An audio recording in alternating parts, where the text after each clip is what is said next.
Okay, today we're going to talk about putting a ball drop flare on a Baker 20 setup. First off, you can see that we've got our Baker 20 dummy. We've got our adapter above that. It's already screwed in place. You got set screws on multiple levels there. Behind you have your tension mandrel. And then we also have our setting sleeve and our flare plug off to the left here.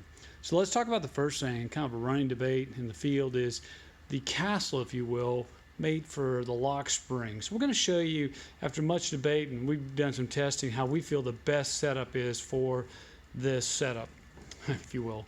All right, as you can see, the spring is basically flush right at the top, and you're going to see as we just show how it will set into the notch here.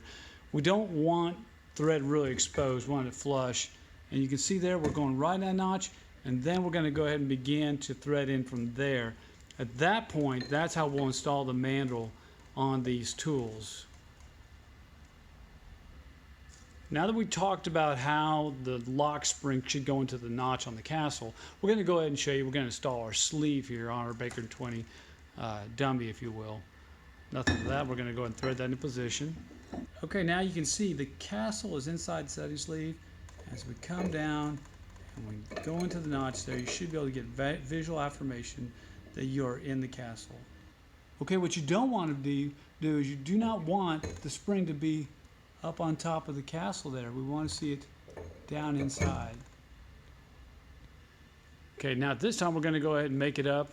We want to feel the spring we want to feel the thread engage, if you will, as it goes on there. You'll see it quit basically going side to side.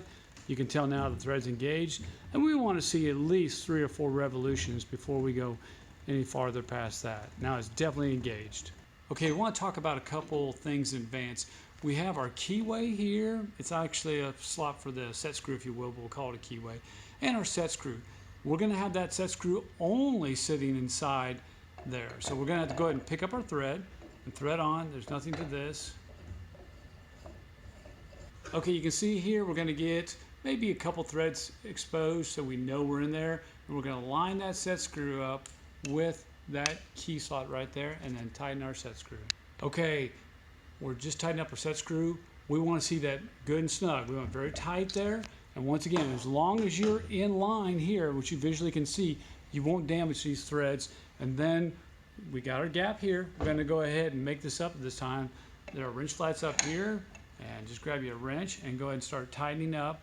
And this is going to bring the actual plug downward till we bottom out. Okay, we're going to finish tightening up here.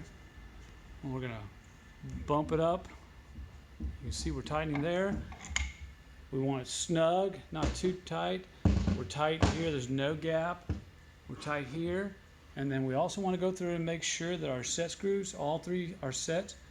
And we want to do a visual identification and find our spring still in the castle. It should be there. And this plug is ready to run.